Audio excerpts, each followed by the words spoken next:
done it. Ladies and gentlemen, the most exciting stage show you've ever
Boom, and we are here. Welcome, everybody. It's once again time for the Brofessionals. In case you haven't guessed, I'm hosting this week. And I'm going to tell you guys, I am just thrilled that we have like a professional looking intro. And we owe it all to Graham Nolan and getting it done. That's right. Get her done, Nolan. That's what Graham said we need an intro, and you guys are a bunch of lazy guys. So I'm going to grab the bull by the horns and do it. I'm going to get it done. That was directed right at you, Andy, not at us. No, because in the back room, the three of us, not you, Graham, were like, I told you if we waited long enough, he would just do it. And it worked out perfectly. Right. Yeah. So, all right. Today we've got a really big show, as they used to say. We are going to take a look at landmark comics, single issues that perhaps changed or altered the trajectory of the industry, were, milestones in certain ways. So there's a lot of material here. But first, what we like to do is I've got this really bad intro, but since no one has come up with a better one yet, I'm going to. I'm working on that one too.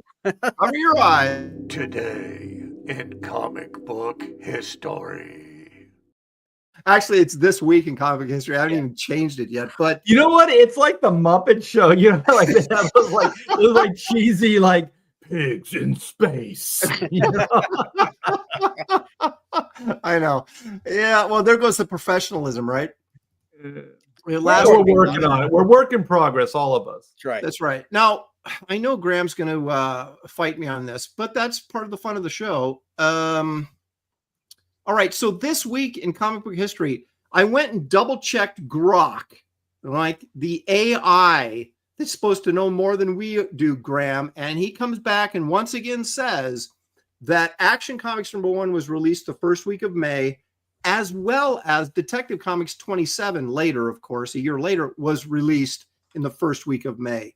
So I got to believe it.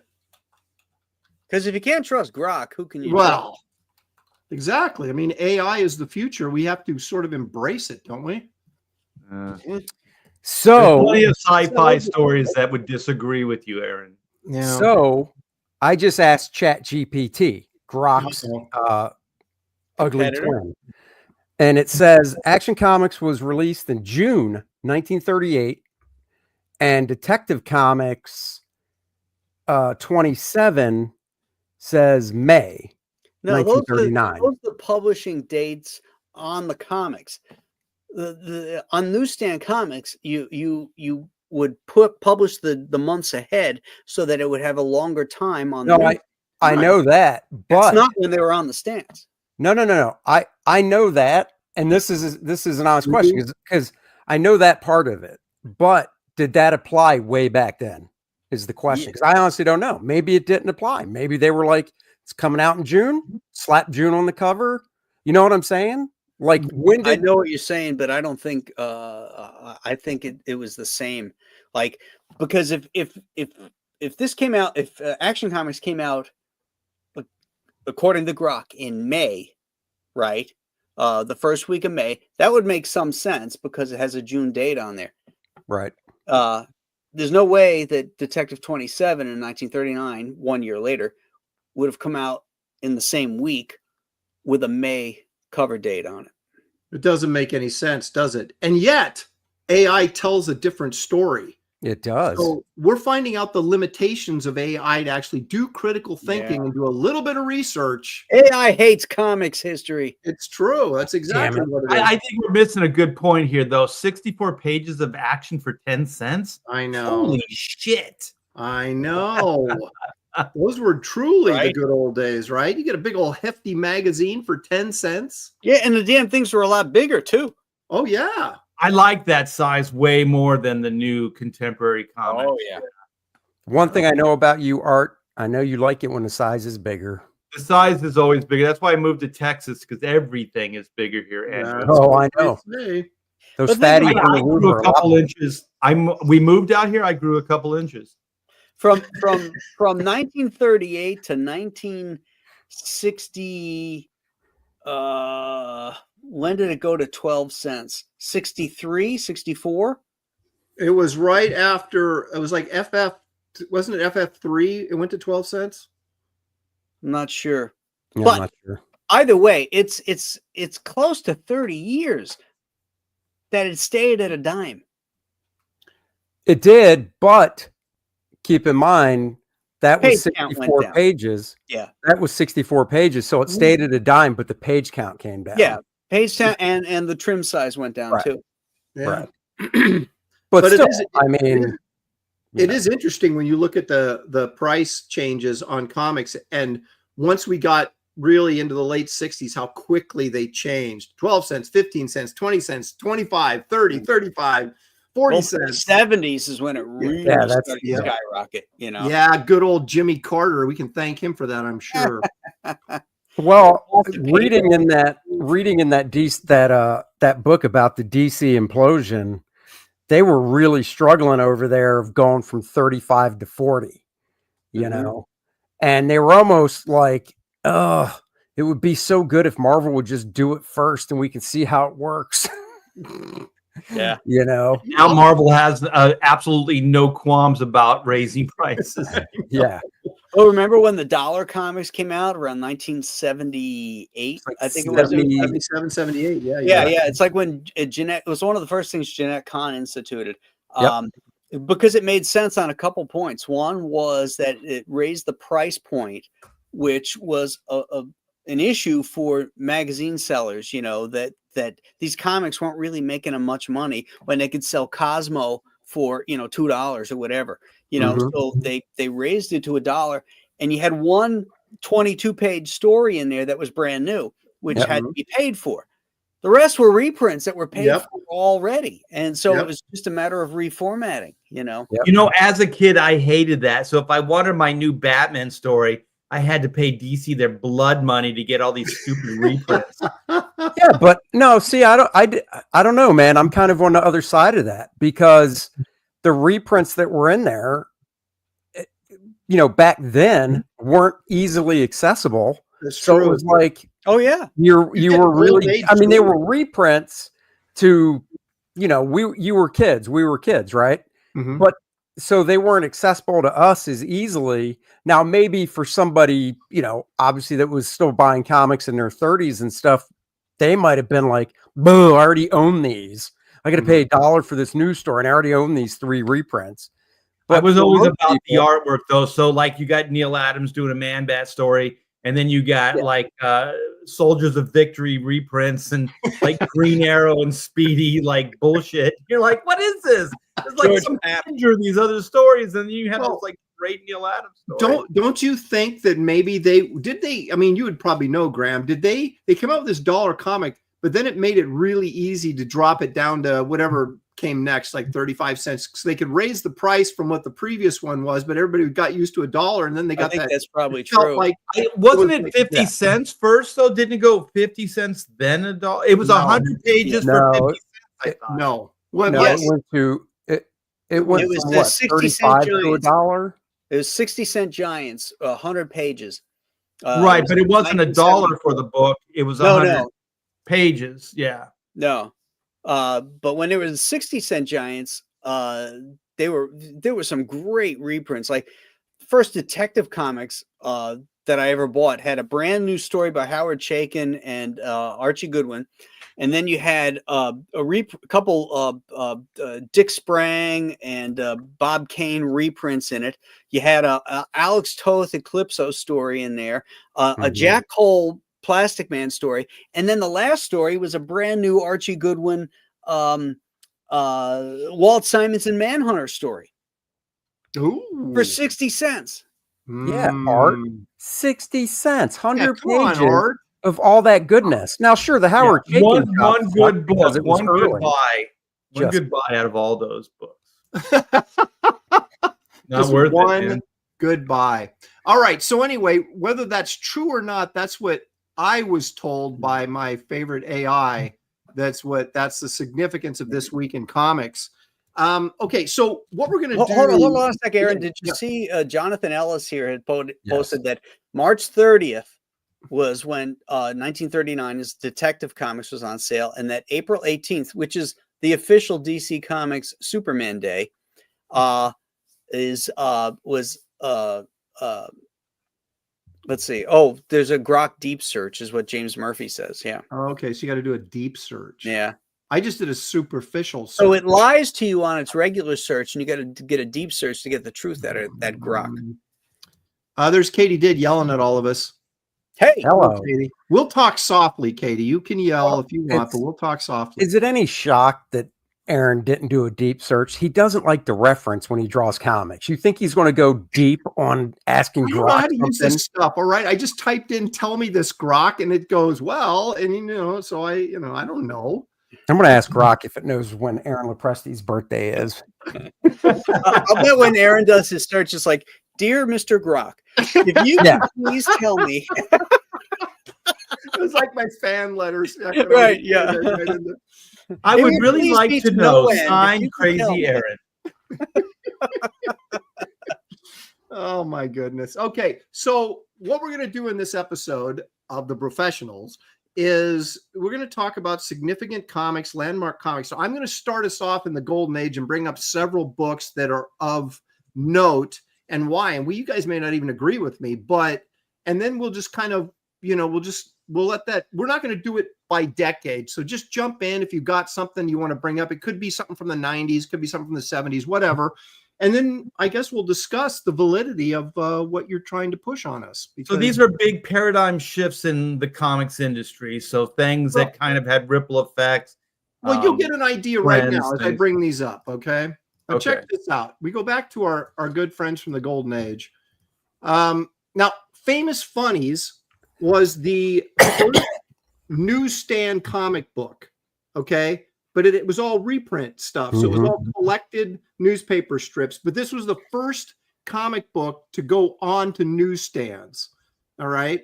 Now, this famous first edition, that's a reprint. But the fun comic in there, New Fun #1, that was 1935. That was the very first comic on the newsstands with new material. Right. Okay. So again, that you get a shift there that's significant because now everybody's like, oh, we can make money doing this. So now you start getting books that had all new material in them.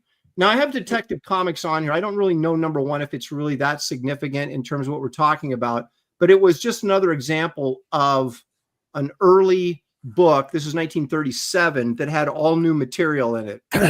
Now, of course, DC would like to forget existed. All new material with a single theme. There you go. So yeah, it was really like a pulp magazine that became a comic book is really kind of how they were treating it, wouldn't you say? Because there was these, that's a Fu Manchu cover. They had that sort of adventure vibe going that was very popular in the pulp magazines. Now, obviously, Super Action Comics #1, that's the first superhero comic that changed the trajectory of the industry like probably no other book. And there's nothing more important than that comic right there. Yep.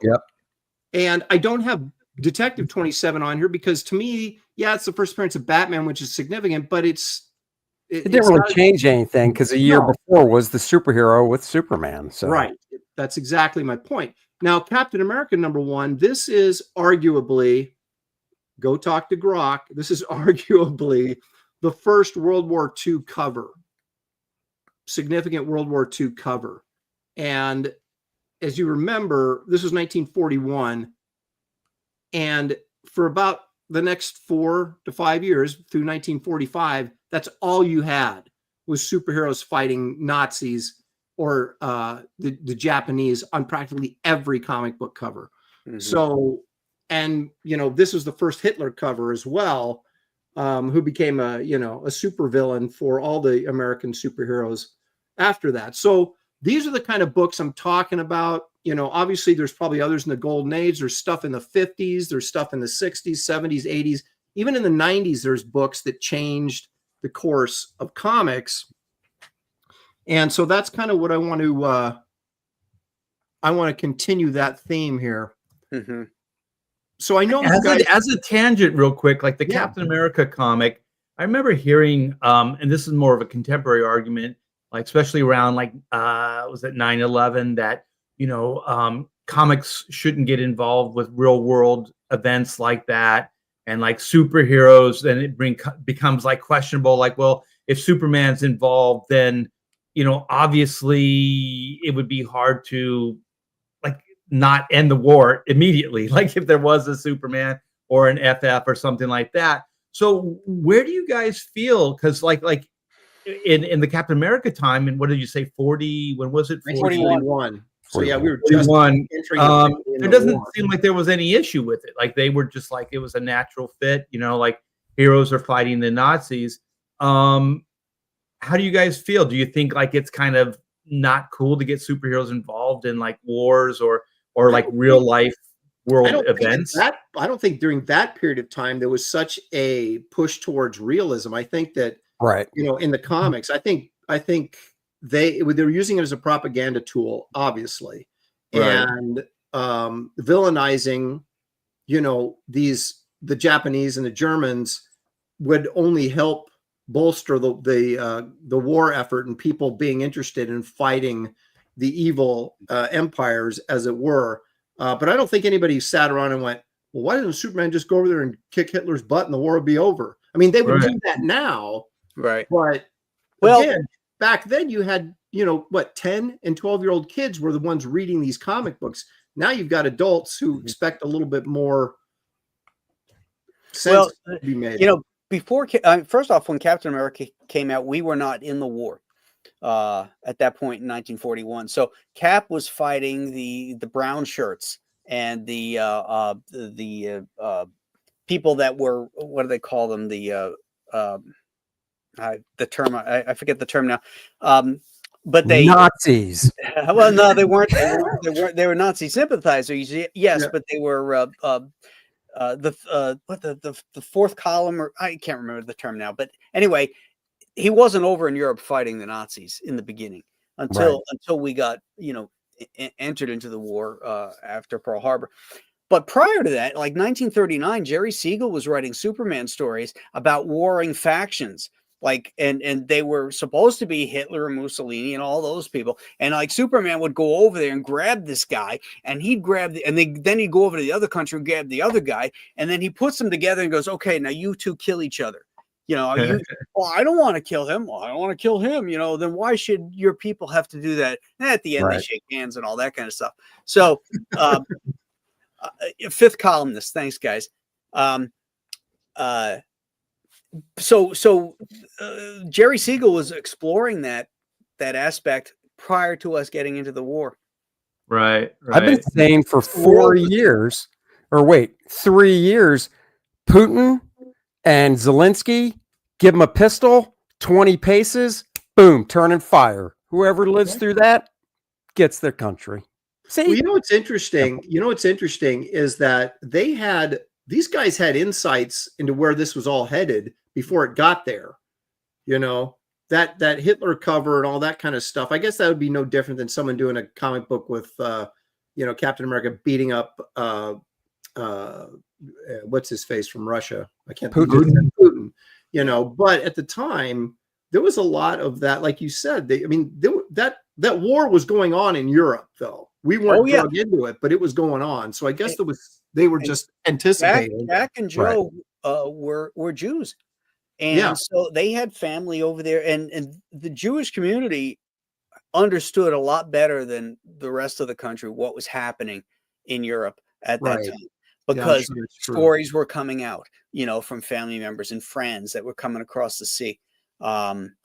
And so, I think maybe the media kept some of that stuff down, and didn't, because there was a whole push for isolationism too. Well, the people in Germany were afraid. The newspapers and stuff, they didn't report on that. They were seeing it on the streets and they weren't reporting on it. But so you think that it was just a different political time. So it was okay to do like propaganda in quotes. And nobody seemed to mind because it's like the greater good. Like at the very least, you got a bunch of kids reading this stuff and feeling like that America's great, and that their heroes are fighting, to make the world a better place, kind of thing, which is completely opposite of today. Like today, they just go, it's straight ass propaganda, blah, blah, blah. These heroes shouldn't be getting involved. And then it kind of demeans, because I heard somebody recently say, well, it kind of demeans the importance of it, because if Superman could get involved, then, then it would just change the whole outcome of things instantly. So it's better not even to get into it, because there's too many questions that would come out of it.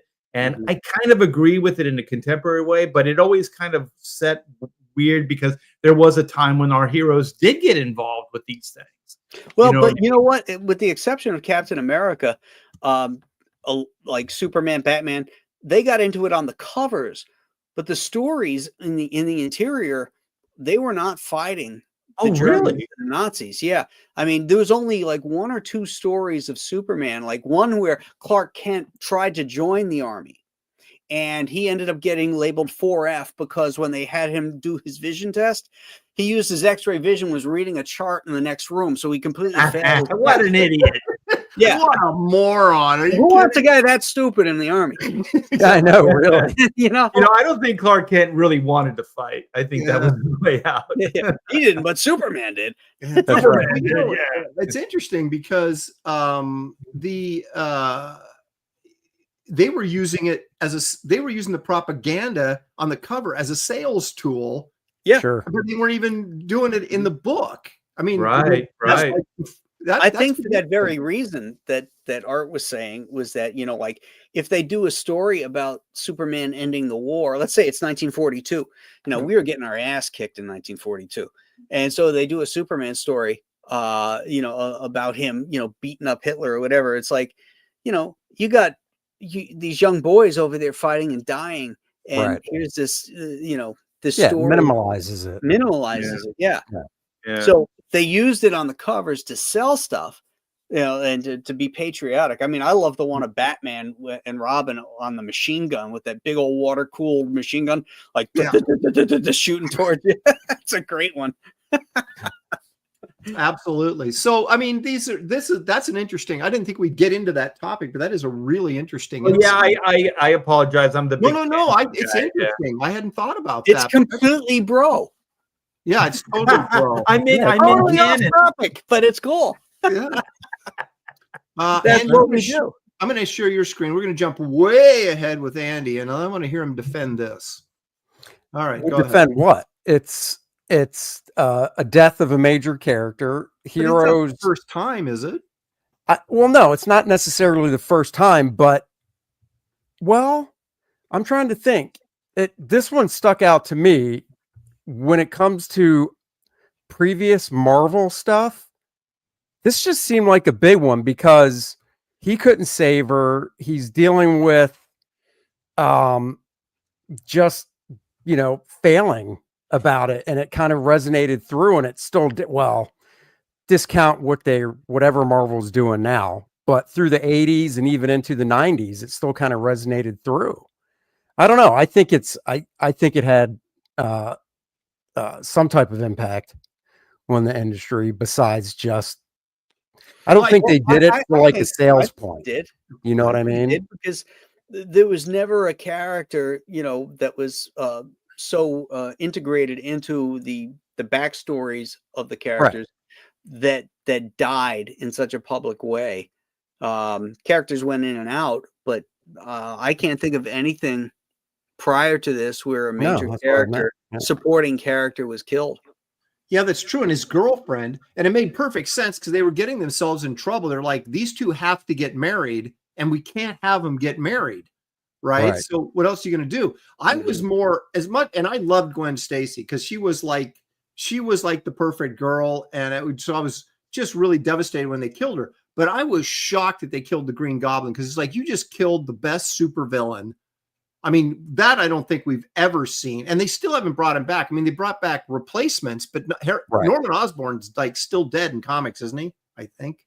Well, no, didn't he come back during the Quesada era? And he came back. If you're talking in the 2000s, he did come back. Yeah. But I think the other thing about this death too is that it wasn't just, she falls off or gets thrown off the top of the bridge and dies. It's the fact that he did try to save her and got her on the web line and everything, and still, because of that, the momentum. That's what did it. Yeah. So it's kind of the hero having to carry that guilt along. What's that? She'd have been dead anyway when she hit the water. Well, I know that, but it's just different to me at least, it's different if like she goes off and he just can't even get her compared to, I got her. Snap. He literally died in his arms. Like there's quite an impact there. Yeah.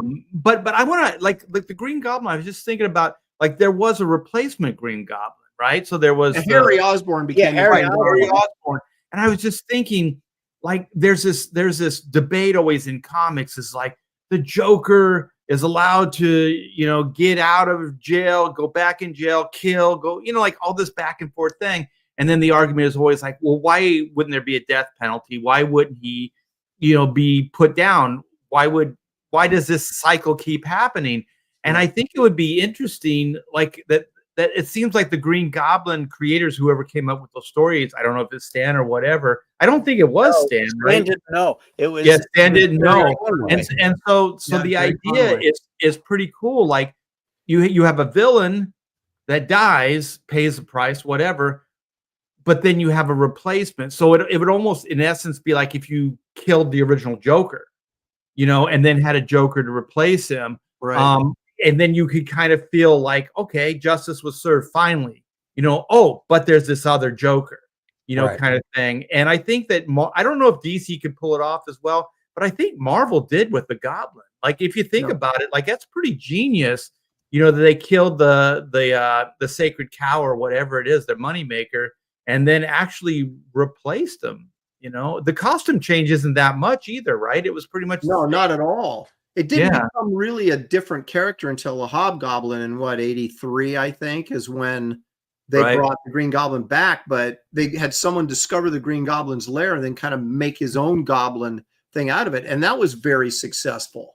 Yeah, on its own. So they were able to kill off a major character, but then just keep momentum going with the aura of that character, regardless of who took over.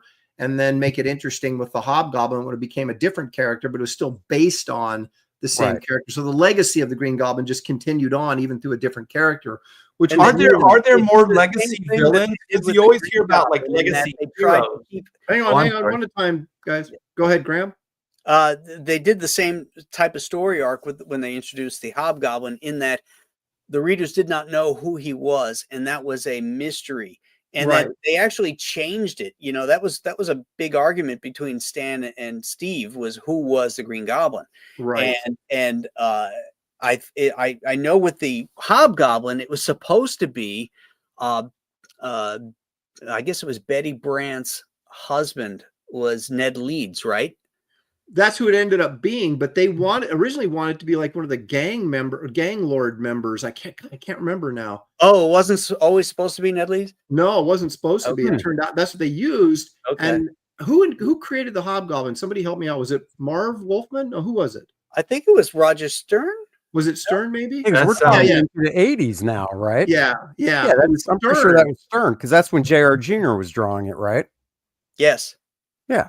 So I'm pretty sure it was Roger Stern at that time. Yeah, but I think Stern left because he was pissed because they had some editor. I saw this on a YouTube thing. Now maybe it's fake news. I don't know, but that they had this editor in there that was kind of this young editor came in and was screwing this whole thing up, and Stern got pissed off because it was supposed to be this one of the gang bosses was supposed to be the Hobgoblin, and then he's like, and they said, no, we're gonna make it Ned Leeds, and he's like, but it doesn't make any sense to be Ned, and so there was this whole thing back and forth, and so then they revealed it as Ned Leeds, but then they came back later and said, no, it really wasn't Ned Leeds, it was somebody else, and so that got really convoluted and weird. They made it. You know what? Are there any other legacy villains? Because I know there's a lot of legacy heroes, but like legacy villains, because if you think about it as an idea, it's perfect. So then you're kind of setting up that you can kill this guy or make him pay the ultimate price, which, you get that justice feel. You're like, the Hobgoblin's gone or whatever it is. But then you kind of can reinvent him. Hey, Billy, what's up? Speaking of legacy villains, Billy Tucci. Thank you. Legacy Tucci. Can you show us the ribbon you got tonight from your meeting? I got a rifle. I can't show a rifle. Yeah, don't be showing the rifle. Wow, I want to go to a meeting with Billy where they're just handing out rifles. It's my. All right, so I guess Andy, you win on this one. I'll agree with you guys. I guess it is significant in a lot of ways. But you also say that it shifted the tone and Marvel stuff after this as well, with more, I get quote unquote darker type stories from the lighter stuff before this, or no? I think you probably did. I think the 70s they were, of course, again, Jimmy Carter was ruining the country, so everybody was depressed. So there was, but you can get dirt cheap peanuts. Yeah, exactly. And Billy Beard. Don't you think Starlin did some pretty, heavy stuff? And that was all post this. This was 1972. Unless I'm mistaken.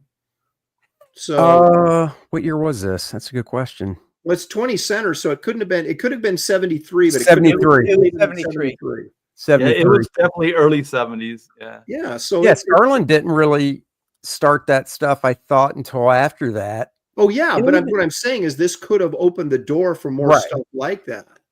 Well, the thing is, it's consequence. It's like up to that point, you're always reading these things and thinking, oh, they're never going to die. They're never going to die. And then all of a sudden, boom, a character dies. So that is a big shift because, and that's one of those cards that you can't play often either, because it's not going to work. Like if you do it too much, it's not going to work. Like the death of Superman, or like then the whole chain, happened after that because it was more of a selling point than it was like an actual story, that had impact to it. But I think letting readers know that there's actually like stakes, like characters can die.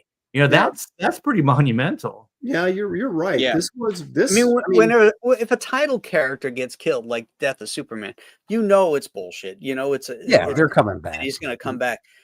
But a ancillary character or a supporting character that gets killed and stays killed, that's something. And then the whole tone of this story with the death of her, Peter Parker spiraled, and it affected his relationship with Mary Jane, and actually, and then she kind of stood up to the plate there and took him under her bosom, if you will. It became a whole different. It really changed the outlook and the future of Spider-Man at that point. Yeah, it changed the dynamic of it. And realistically, the character that should have died was Aunt May. Yeah. Why do we kill Aunt May? And yet Aunt May just hangs around. There you go. This character, hate her. The other thing behind killing her was, I don't know how many issues it was before, Aaron, you probably do, but first they kill her dad, Captain Gwen, Captain Captain Stacy. Stacy. Yeah. that was Right. Spider-Man 90. And then, okay, so almost 2.5 years before. So you look at this cover and you're probably thinking, well, it's not going to be Gwen. They just offed her dad a couple years ago. Right. It's got to be somebody else. I think everybody thought it was Aunt May. Yes, everybody thought get rid of the old. Well, I hoped it was Aunt May. But no. See, we were all afraid that the shock might kill her, but it didn't kill her, Graham. The shock did not kill Aunt May. That old woman's got a good ticker. Yep. So anyway, okay, now Graham's got something here. How about this? Yeah. This is interesting. Oh, I got to get rid of this first. Yeah. On this stupid. They keep changing the rules on us, Aaron. Change it. Okay, here we go. Let's try this again. There it is.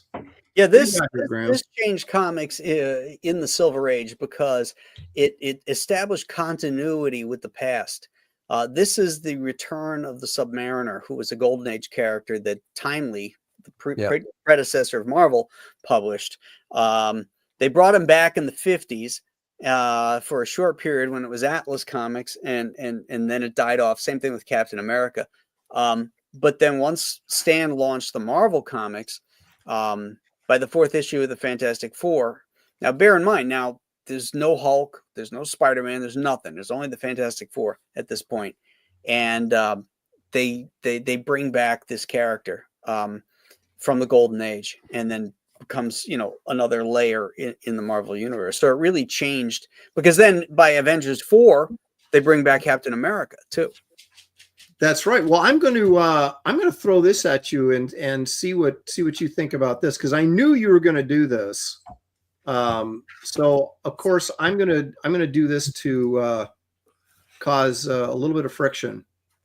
So wasn't this the first time a Golden Age character crossed over into the Silver Age? Wait a minute. 123.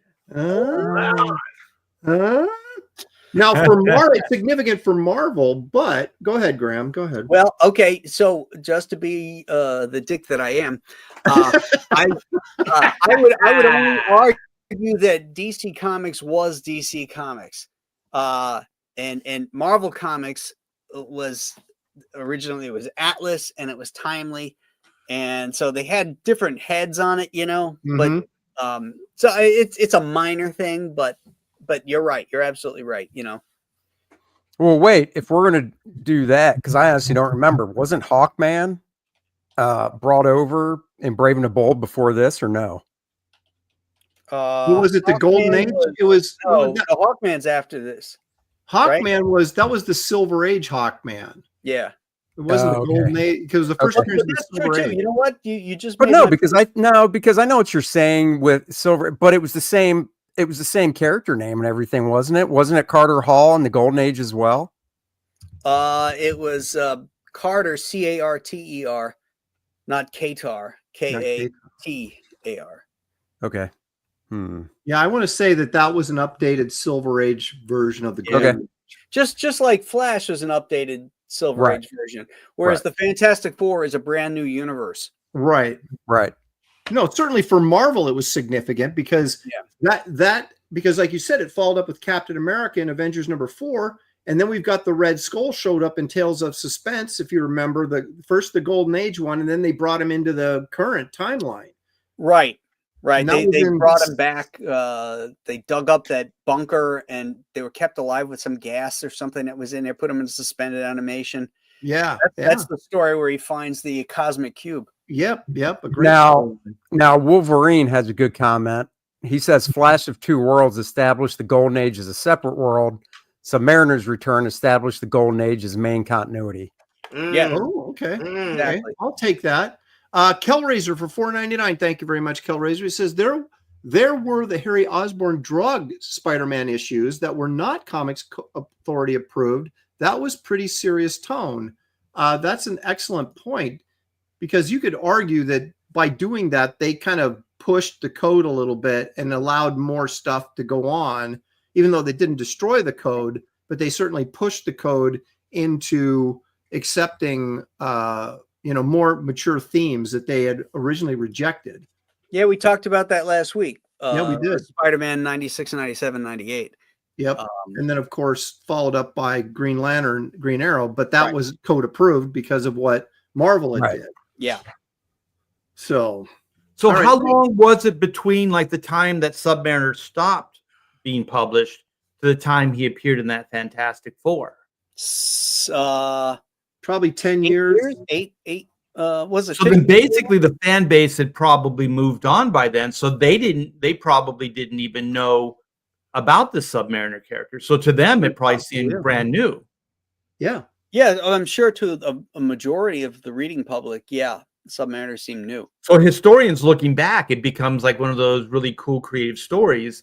Yeah. That, 10 years later, they introduce this character and it's the same universe, but the fan base, the kids had probably moved on. It was 10 years. So the kids that were reading the Submariner comics or Invaders or whatever it was weren't really most likely reading those FF books. Well, remember, those comics were made for kids back then, so those kids probably never even heard of the Submariner. Right, exactly. Right, that's my point. Yeah. And what's interesting is Marvel took the path of reintroducing all their Golden Age characters into continuity, where DC took the path of doing the alternate universe thing. Right. Yeah. And which leads us into mine. Oh, look at that segue. Oh, look at that. Nicely played, Art. You're welcome. Yeah.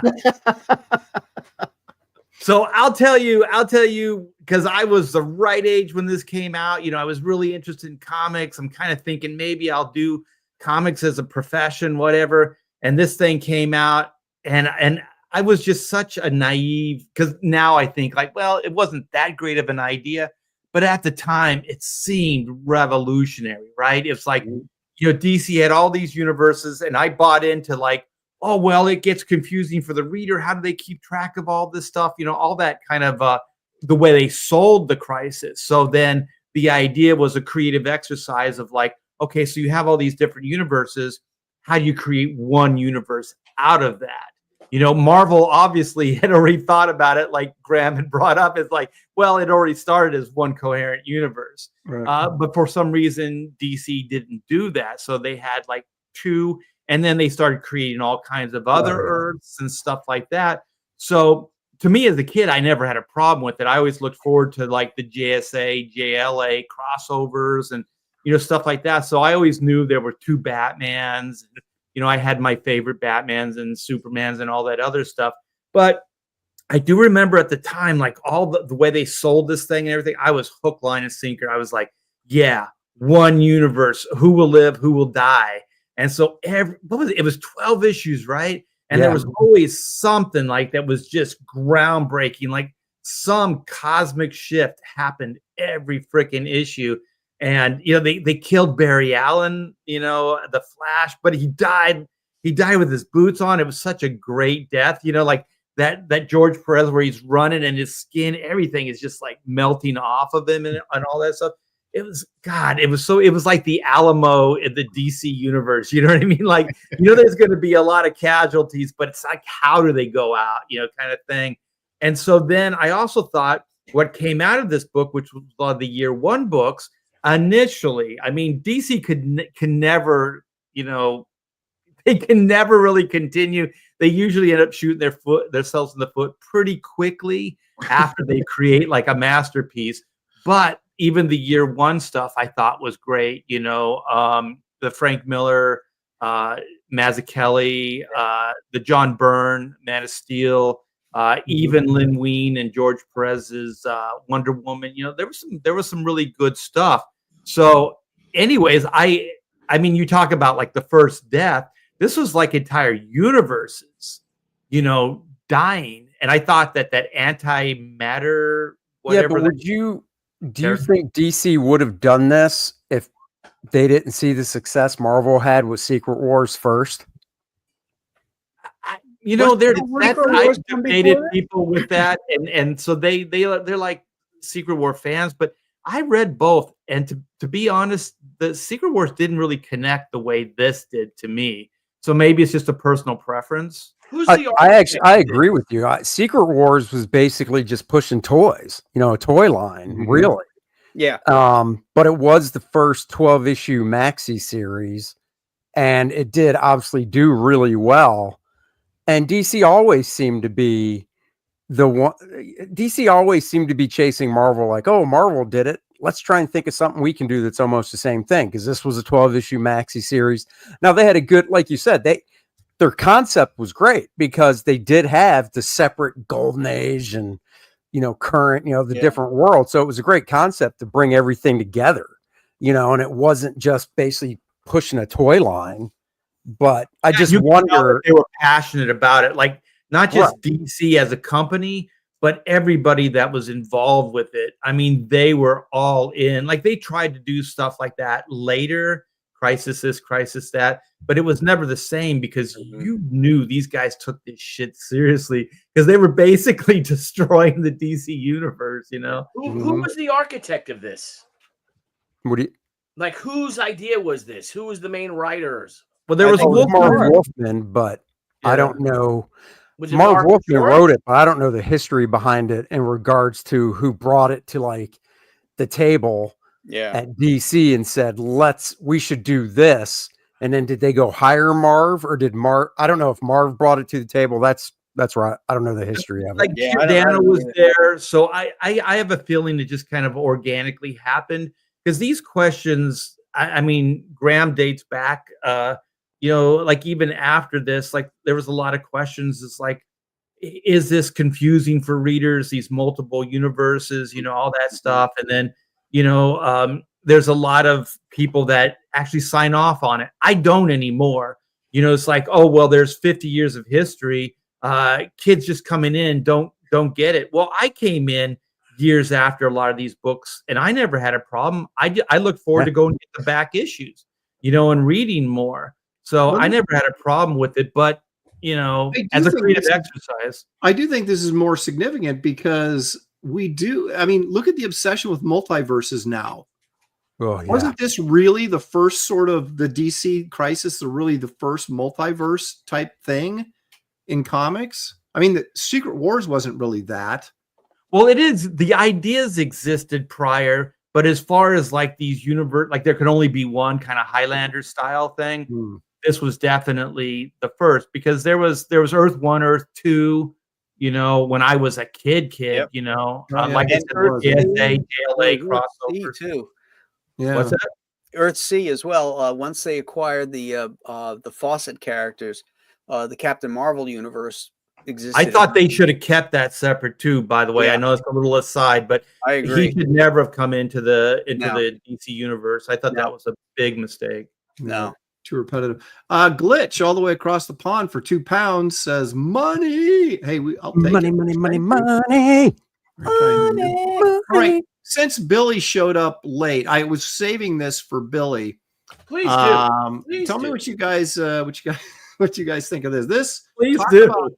Talk about Landmark. What do you guys have to say about this? Wait a minute. What's Batman doing to Robin? Thunder. Is this the first day? Whoa, what is going on with Batman and Robin? I always knew it. Oh my God! Wait a minute. Dick, you need a cold shower.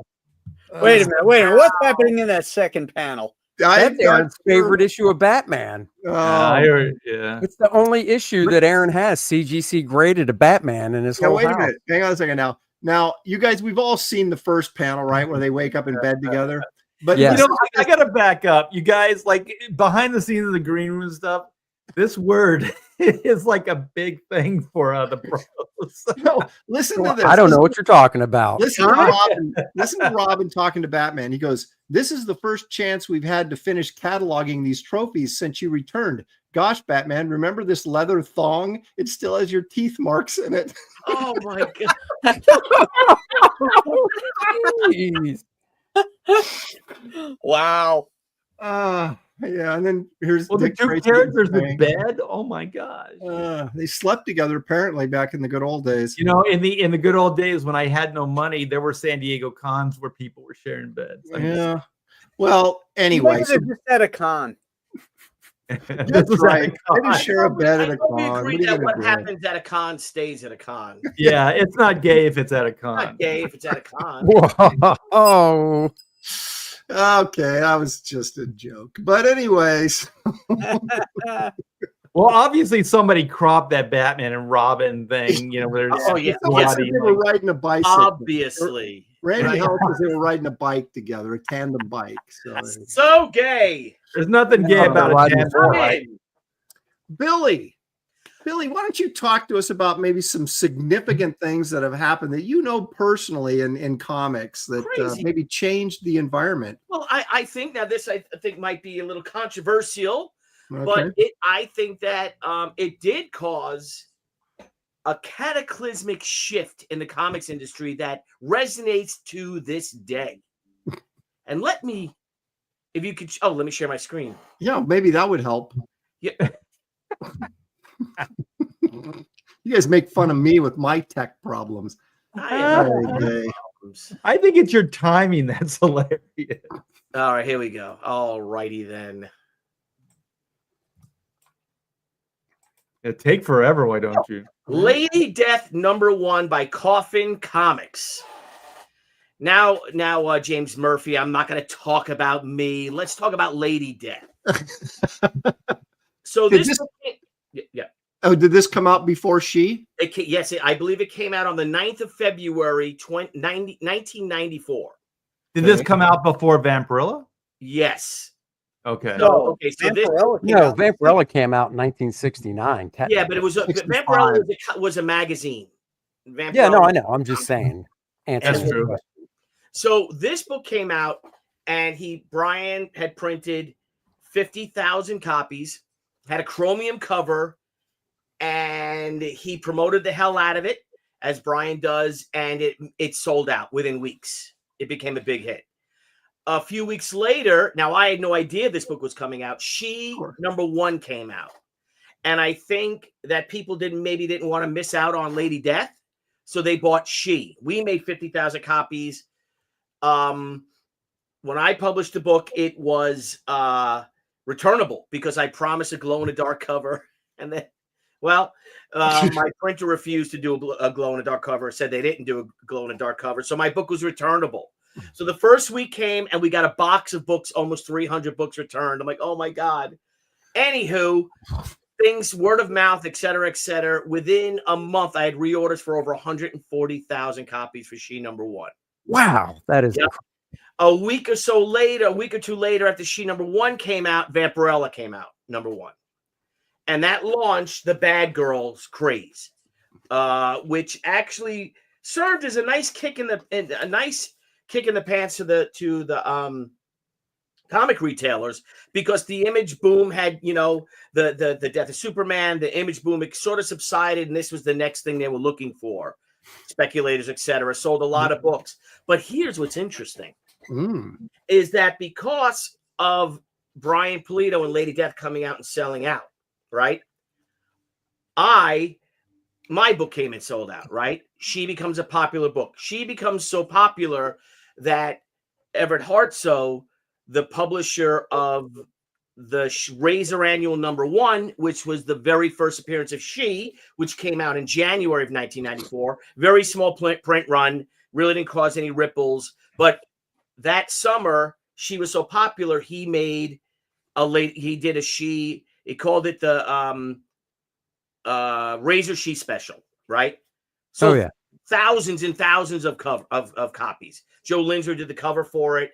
Anyway, in the back of that book was a small 4 or 5 page, 6, 8 page story by a young lad named David Mack, and which had Kabuki in it, right? Because she was so popular, people were looking for other Japanese type books or bad girl books, whatever. And David Mack's book Kabuki, which debuted, I don't know if it debuted in it or that's the first time people saw it, was the Razor She Annual, right? That takes off, right? So David Mack gets on the radar. People, like David Mack stuff. I'm friends with Joe Quesada, Jimmy Palmiotti. I show them David Mack, introduce them to him. They like his book. Joe and Jimmy, when they start Marvel Knights, hire David Mack to do work with them on Marvel Knights, right? David introduces his friend, who was an unknown, for the most part, creator named Brian Michael Bendis to to Joe and Jimmy. Joe becomes editor-in-chief, and Joe hires Brian Bendis to create Miles Morales and Ultimate Spider-Man. Well, yeah, Ultimate Spider-Man, yeah, for sure. Right? You know, just a quick aside, like David Mack, like I saw him a couple times, and I was like, I loved his watercolor work, and I was really into it, and because there's the hard watercolor and then there's the tube stuff, so I was trying to figure out what the best kind of watercolor to use, and so I asked him. He goes, I use Crayola. I go, Crayola? He goes, yeah, you know, those cheap little Crayola watercolor. That's what I paint all that stuff with. I'm like, holy shit, the kind of you drop water in and you're gonna swirl it around and stuff. He goes, yeah. I'm like, oh, you son of a bitch. And it's like that just proves like talent. It doesn't matter like what tools or what thing, you know, like stuff they use. It's the talent. But anyway, how you use it, baby. Yep. How you use it. So Anyway, really, so Billy, you're taking credit not only for launching the Good Girl or Bad Girl craze, but also launching all these careers with it. Well, maybe so. I'm not denying it. I'm talking about Brian Pulido, not me. Anyway, Okay. Joe and Jimmy end up doing, because self-publishing craze kicks off. You have then Lady Death, you know, Crusade Comics, my company, Chaos Comics, Brian's company. Jeff Smith and Bone comes around a year before that. Bone explodes. Terry Moore's Stranger in Paradise explodes. Joe and Jimmy decide to do event comics and has Ash, their own comic character. Mhm. That gets super popular. That brings them back to Marvel Comics to create Marvel Knights. Was the success of event comics. And there's more. It just keeps going on and on. You got to think of, like I said, look at the Miles Morales. Would there be any Miles Morales? If there's no Brian Bendis, would there have been the Secret Wars with the Marvel movies and all this stuff? Could it, right? Think about it. All those people came. I think that if Brian Pulido was not born or did not publish Lady Death, the entire construct of comics would be completely different. Well, that's a topic that I'm going to bring up for when I host. It's going to be like dominoes, like creative dominoes, like what led to the next, you know, if this guy wasn't here, what would that have been like? Or this guy gives birth to this, you know, and then just like the whole domino effect, one leads to the other. I mean, that's a pretty interesting idea. And this industry is so small that there's plenty of stories like that. You know? Yeah, and just and the amazing thing about Lady Death and She is, I'll throw you in here, Billy, is just how you guys have maintained the popularity of your characters for such a long period of time. Yeah, thank you. I mean, you it's could just be remarkable. 3-time Eisner Award loser, She. Well, you know, at least you got nominated, and that's all that matters. It's all about getting nominated. Yeah. It's not about Once winning. you win, then it's, you know, if you win, then it's, you know, then it's not about winning, Billy. unless you win. Game. Yeah, you're right. It's just And then it is. It's the game. So, but no, it did really. I think it really shook up. And I'm sorry I interrupted you. I apologize. No, go ahead. But I think that it really did shake up the industry and gave a nice kick in the pants for the industry, and actually helped a lot of retailers stores stay in business for a good 5 years. Well, I have to say you inspired me, both you and Brian, because you guys had killer booths. Like Brian was like, he was in like some weird area, but he always had like a really cool like booth setup. And then I remember passing like the She booth, and I'm like, holy shit, this guy's a success. Like you had all kinds of attention and big banners and stuff like that. Everybody wanted to know the Billy Tucci formula. Yeah, exactly. How does that guy get chicks? I was like, if Billy can do it, I can do it. Yeah, that's exactly. If this idiot could do it, then anyone can do it, and it's true. But you know, we worked our asses off. I worked my ass off, like we all do, like we're doing now. It was self-publishing. I had no idea how to create a comic book. We went through all this. I had no idea how comics were made, where you got them from, et cetera, et cetera. Hell, I didn't even read a lot of comics before this. So, but yeah, so that was it. Wait a second, Billy. Kevin Thomas says, just think if Billy stayed in the fashion industry, Michael Jackson may have acquired Marvel in the 90s. Yeah, and he could be alive today, and I probably could be living at Neverland Ranch with him. Yeah. You and his little monkey. Okay. Something a homophobe would say. No, but I don't know if you guys agree, but I really think that this really was absolutely major turn the page in comics history. We'll leave it at that.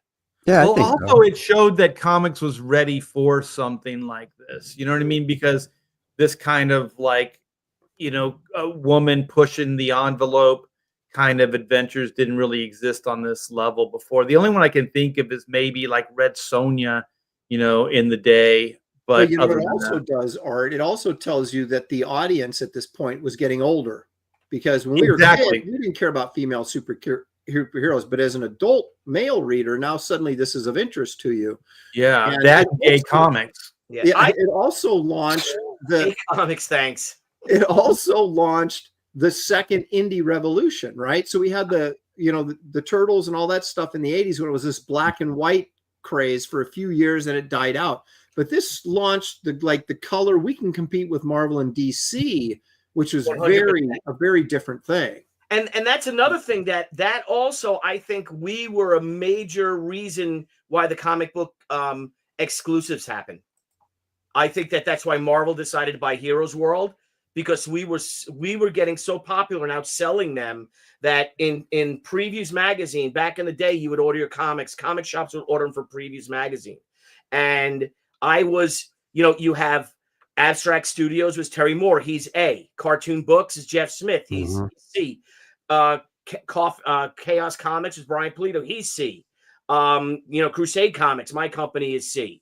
Event Comics is Marvel, is E.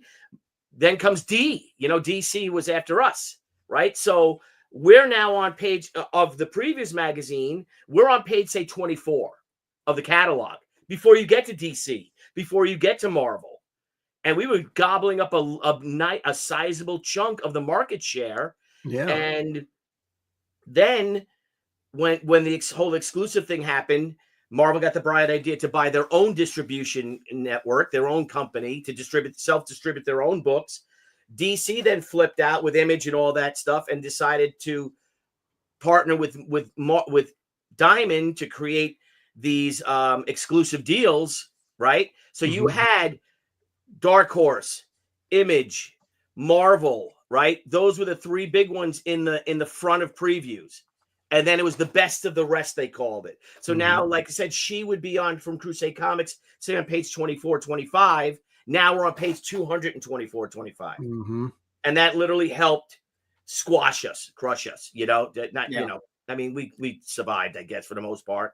But they did what all big companies do, like Coca-Cola does. They buy up the space in grocery stores, and Budweiser and Anheuser-Busch, same thing. Their stuff gets displayed first, because they sign exclusive deals with them, and they say they'll pull out, and they use their muscle and to keep the little guy out that's competing. And also, to your point, Billy, it's like innovation, true innovation. Because I'm a music guy, like Prince, and I heard David Bowie say this, both R.I.P. We lost two really good ones. But like true innovation doesn't come from corporate. It doesn't come from on high. It comes from indie. It comes from like people doing things like what we're doing. That's where innovation comes from. Yeah. So when you say it kind of influenced or there was ripple effects into the mainstream, that's exactly what happens, because they're less likely to take chances, because it's they got to answer to all these different people. Right. But we're able to take chances quicker. I mean, freaking like Andy, like the role-playing game with Core Draft, that thing is a genius idea. You know what I mean? Like that is a really, really cool idea that you tie it into the comic book. So you had this concept that you had this role-playing modules and stuff like that you can plug in. That's amazing. Like I'm surprised that, nobody's stole that idea yet, but it's a really cool idea. It's a way to take your IP and then expand upon it, tell more stories, bring people in through different avenues. And I know I told you this before, but I think it was a great idea, and I still think it's pretty monumental. And but DC and Marvel aren't going to do it. DC and Marvel aren't going to do it unless they can partner with a big corporation that's going to pay them a shit ton of money. Well, I mean, to be fair, they did do role-playing games in the 80s. Right, but they're not doing it where it's tied directly into the comic book. Like this thing is tied directly to the comic by the creators of the comic book. Like they can't even do something like that. Yeah. Who else? Who else did role playing? Play? Did some role playing in the 80s? My wife and I. Hey, I know. If you want to share it, you can. If not, but I have the San Diego Comic-Con. If you guys saw it, if you already saw it, and if everybody saw it, forget it. But I have the news when we were on the news at the San Diego Comic-Con, and this ended up getting on E Network. It was like one of the lead stories for entertainment television too. But I don't know if you want to play this. You want me to play this or no? Yeah, go ahead. Play it. See Brian. I love seeing hippie Billy Tucci. Yeah. You don't see me. Oh, you kind of do see me a little bit, yeah. But it's more Debbie and Francisca Polito, and she's a Fissa and stuff. Oh, well, I'd rather look at pretty chicks anyhow. So. From Kay and Smith and Joe LaFleur. Wow, look at that I guy. get a kick out of it. Hello, everyone. I'm Margaret Radford in for Denise Yamada. Move over Superman, it no longer takes a male And superhero she's to fired. knock down the enemy. Small We market. visited the San Diego Comic Convention today and found that more and more comic heroes have brawn, brains, and breath. And Brett. The comic convention always draws a crowd. People can't Can't say wait that to get anymore. their hands on Superman, Yep. Spider-Man, and she. Hell yeah. Her name means death in Japanese, and she's hot. But she's none of them both. She has intelligence. She has depth. She does not have the balloon You guys not boobs married and yet? an overly curvaceous body. She's realistic. Some people might dispute that, but the fact is, readers love her. And a growing number of fit and mighty don't mess with me powerhouses. I love when Debbie is reaching up and I see her butt. Hang on. What? What? Hang on. Such a horn dog. I know that she goes, look at it. But she's reaching up. You see her little butt. Look at The it. fact is, Bam. readers love her. And a growing number of fit and mighty don't mess with me powerhouses. Oh yeah, I like tougher women. I'm not explaining like more independent. Yeah, you do, Charles. Independent because they don't need a man to She was bring them paid through right there. everything. So. Good Do you old guys Shiloh. remember that music? What's Shiloh up to these days, Billy? What's old Shiloh? Yeah, why don't you Google search her real quick? I could find all these people. I bet on. She helped sell your book. You owe her. Listen, Yeah. when she's talking. Do you remember the DC music? The DC remember that booth would play that same Lady Death Oh, yeah, certainly dude. I was there in 94, actually. It was my first one. drive you freaking crazy. His late, so his doesn't need a man to help her solve problems. In one obvious way, she stands out from the others. Yeah, very well endowed. Very much so. Can you imagine a We TV? hear everything from. What's that? What's that? I see, Aaron? you would never see a news program do an angle on a comic book like this, like they're doing on this. Like, look at how big her boobs are. Everybody loves it. They would never do that now. Yeah, the good old days, man. Yeah. Right? No, you know what you would never see? You'd never see an overweight guy looking at a Superman comic going, whoa, look at him. He's got all these muscles. Well, I don't know. When we do the gay episode, I bet you will. 'Cause I'll find it. Yeah, I'll rank it. Does Lady Death's back hurt? And all sorts of other rude things. But once they read the story, they realize that she's very cool and she's more than a breast. Or two breasts, or one, just one big, huge one. The stories are very well written, and they give them a brain and things that weren't there 20 years ago. But they still the sex is there because sex sells. This guy's But they're selling it just creators. like you would sell like old Playboys. It's like I buy it for the articles. Yeah, so then it goes on and on. And then, yeah, It's so Yeah. well written. It's so well Is that written. Patty Jarris? yeah, it is. It's Patty. So let's go I to thought Patty. that was her. Yep, hang on a second. There we go. Who is it? Patty Jarris from Patty. DC.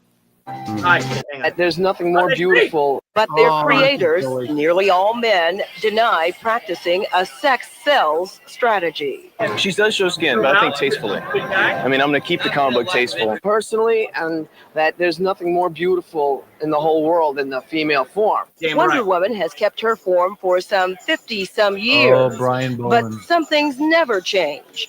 Teen boys are the primary readers of comic books, and many don't really like girls. I think that there is a little bit more acceptance for female heroes than there was, but still it's not an equivalent balance.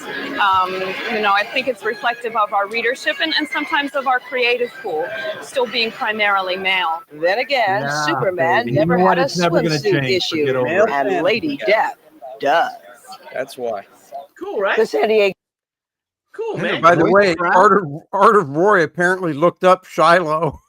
His Will Oh, Shiloh no. didn't hold up. Oh, stop, Roy. Be nice. Oh, Art of Roy. I don't Art of believe Roy is that. like I don't. so How mean. crass. I don't The believe that. meanest guy on the internet.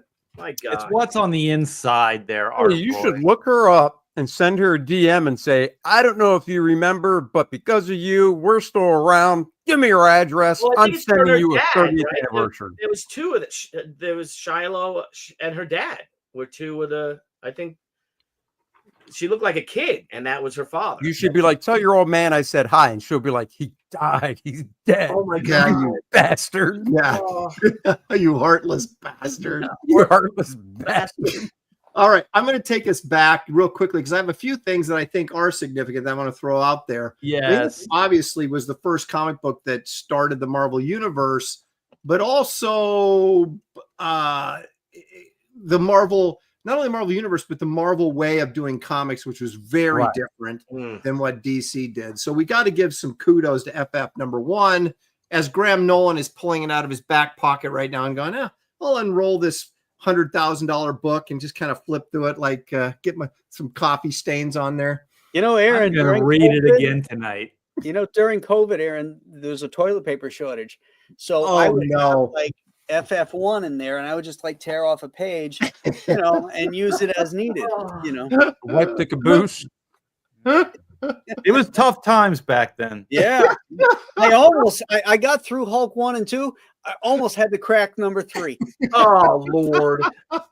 And then Julie walked in and said, I got toilet paper. Graham's I like, got plenty of toilet paper. And she's like, they're double quilted.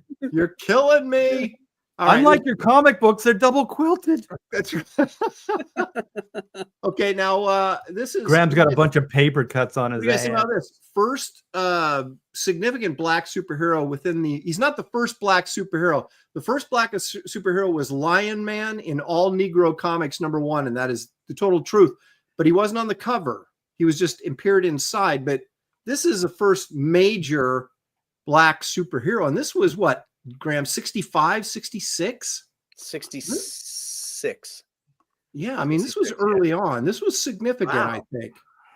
Yeah. And you You know, know, what? if Marvel's truly progressive, they should just take the black part out and just call him the Panther. Yeah, Yeah, but like there actually Panthers is a aren't Black Panther, though. You guys, they're actually, it's like, they're, I mean, if he was just the lion and they called him the Black Lion, then okay. But Yeah. there is actually a Black Panther. That is a thing. That's Well, true. I think they were tying it into the Black Panther group, you know, that was double prevalent in because they were so popular with the kids. well, certain kids. But you know what they did? What they didn't do is they didn't make him some street thug. You know, they didn't Right. make him, you know, like you know, somebody out of the hood or something like that.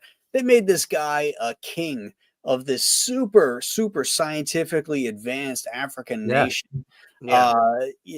That is a really great issue. That one and the next one, 52 and 53. The artwork is Kirby at his fucking prime. He is killing those issues. So great. I You know, can't his believe- compositions are so good, like this cover, and then that Fantastic Four #1. I would love to see somebody take that Fantastic Four #1 and just take all the text out and then kind of recomposition it, like move it over, because it's kind of sets in there awkwardly because they have that big old blurb. Like if they could just kind of readjust it compositionally, that's one of my favorite all-time covers. Is that Fantastic Four 1? if Yeah. only Art had Photoshop. I know. Only, Oh shit, I could do it. I could do it myself.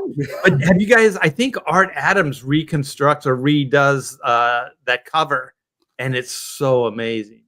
It's amazing of how much the Fantastic Four changed comics. Yeah. That title alone, like it saved Marvel, right? And then what it launched, you know, the whole thing with Galactus and with the Silver Surfer. I mean, Silver Surfer with Submariner, with Black And how Panther. many characters came out of that series that became staples in their publishing lineup is amazing. Yeah. Now, this is your first black superhero that actually got his own title. So Black Panther didn't have his own title before this? No, he didn't get his own book till like 1976. Okay, wow. Yeah, he was in Marvel. Was it Premiere? Jungle Action. That's right. It's in Jungle Action. You know, this cover is so perfect, except for that one knee coming forward. Like the folds are weird. The knee part is awkwardly positioned. It's like that kind of square shape there. Yeah, everything is so perfect. Like all the folds on his shirt and everything. Yeah. It's like, oh, Is this man. Tusca inked by Romita, or is that Romita? I know Tusca. I see that guard down there is Tusca for sure. Yeah, that's Tusca down there. This is body inks everything. The body looks kind of Tusca. The face looks Romita. Yeah, everything looks Romita except that guard. Yeah, this guy right here is definitely Tusca. Yeah. So that's interesting. I don't know. Even the guy on the floor, you know, that kind of the way he's positioned with his hand like that, laying around, that looks like I've seen Romita do that a bunch of times. Yep. You know what else is kind of like he tried to fade that his left leg back into the background, and they just didn't have like the, I guess, technology or whatever to pull it off. But like if this was colored, I mean the colors are still great. Yeah, they really are. Pulled off that fade. Like this cover is like 99.9% perfect, except for those two things. And I would just refrain from using the phrase "colored" when you're talking about this cover art, please. Well, there is such thing as color. Hey, Aaron already dropped an N-word, so we're good. What year is this? 1972. Yep, the box cover is the giveaway. So this is the era of the blaxploitation film, you know. Yeah.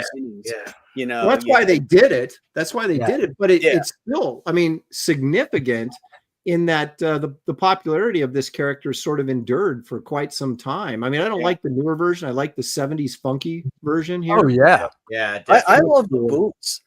I love the simplicity of the costume. Yeah, I mean, I wouldn't have a problem if he was still wearing this exact same thing today. Yeah, maybe tone the collar down a bit, you know. Well, what they did, I think it was when Stuart Immonen was drawing Avengers, he would wear like basically a yellow T-shirt and you know, jeans.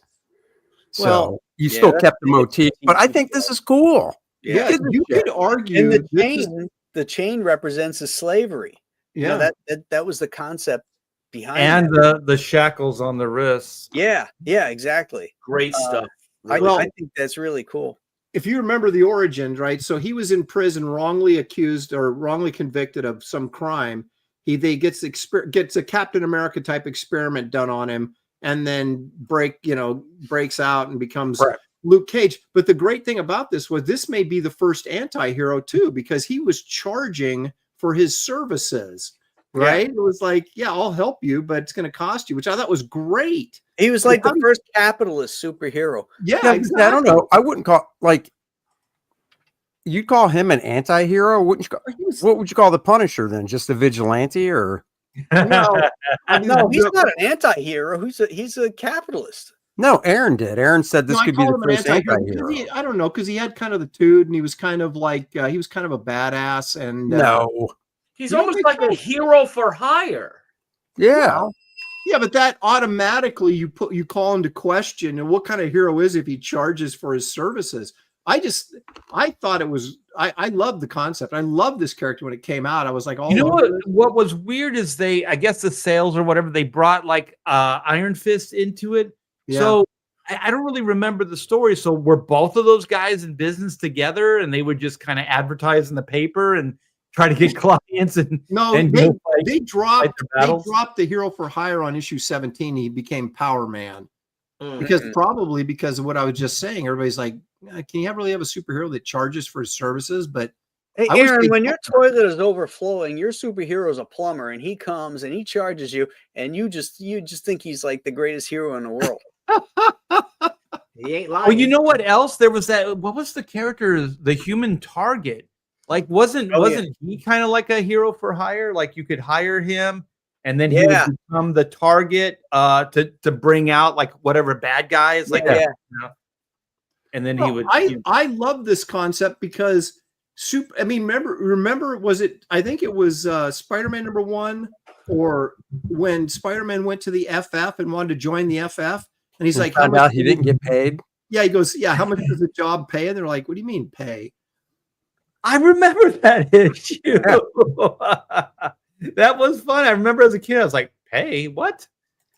No, because I think along this lines, I think the Punisher first appearance in Spider-Man could fall into what we're talking about.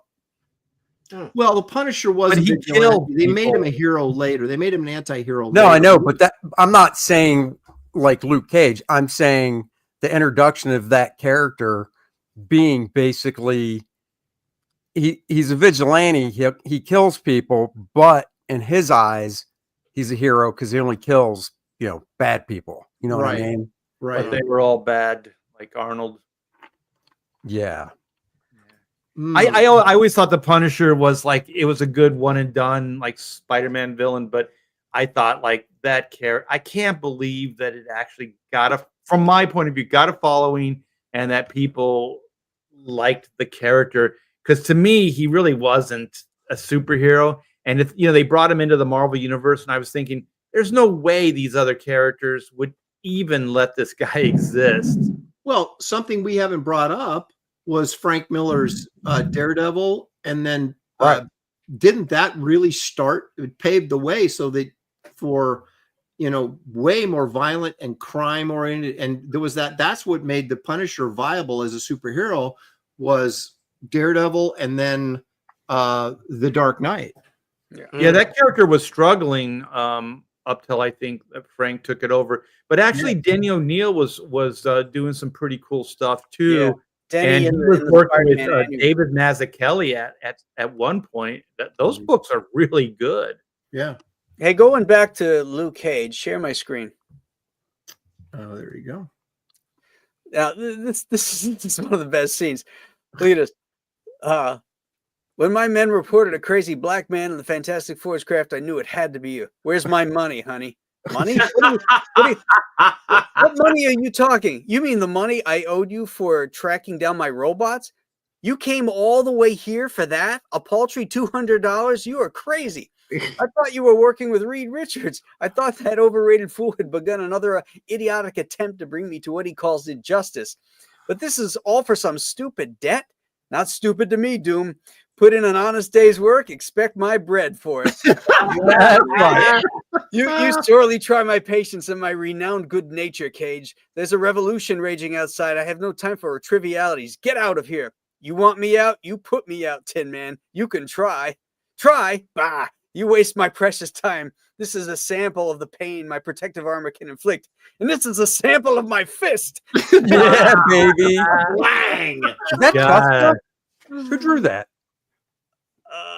That looks like Tuska, probably inked by Billy Graham. It kind of looks like Colin too. Like, well, Billy Graham probably inked this. What book was it in? Was it an issue of Luke Cage? Yeah, it's number 9, I think. What a great page, man! Isn't that awesome? Great page. That's awesome.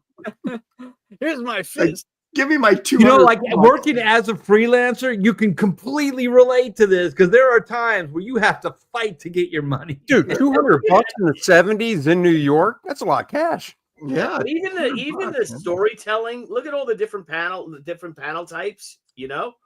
Oh, yeah. He moves the camera I around. like that Doom is becoming a cheapskate. Like all he has to do is give this guy $200. And he's like, "Fuck you." Yeah. But that is I'm really paying you classic. $200. That's Get All you do is bring back my robots. That's classic Doom, though. He has no time for trivialities. Other people would pay. He'd have his people. But the thing is, he did hire him. He owes him $200. He's trying to get out of his bill. What a weasel. Never had anybody challenge him. Well, he is Victor Von Doom, so he's Dutch, and the Dutch are cheap. So okay. Yeah, the Dutch couldn't even afford their own shoes. They would carve them out of wood. Yeah. They couldn't even afford land, so they built dikes to drain the water and make land. Hey, that's not nice. Gay people had nothing to do with it. This is great though. I don't have this issue and it ticks me off. I need to get it in near mint condition, of course. Of course. But, all right, one more I want to throw out at you guys that I've got saved here. 1971, arguably the launch of the Bronze Age, but more importantly, this kind of opened the door for fantasy stories that kind of really dominated the 70s and then kind of fell out of favor, except Conan was able to keep going. But this launched Kull, Beowulf, Claw the Unconquered, Red Sonja. Yeah, Red Sonja. Their own Was thing. Solomon Kane backup stories in this, or was that the magazine stuff? Magazine. Yeah, magazine. That was the magazine. Okay. And also, this also, I think, set the table for Lord of the Rings adaptations, things like Weird World that they did in 78. So I think this is really significant because we didn't really, I mean, maybe I'm mistaken, but sorry about that. Maybe I'm mistaken, but we didn't really have this kind of heroic fantasy comics until this, did we? I mean, there was some, Gold Key did some Turok, I guess, and things like that, but yeah. And there was Tarzan, they were doing True. Tarzan over there. True.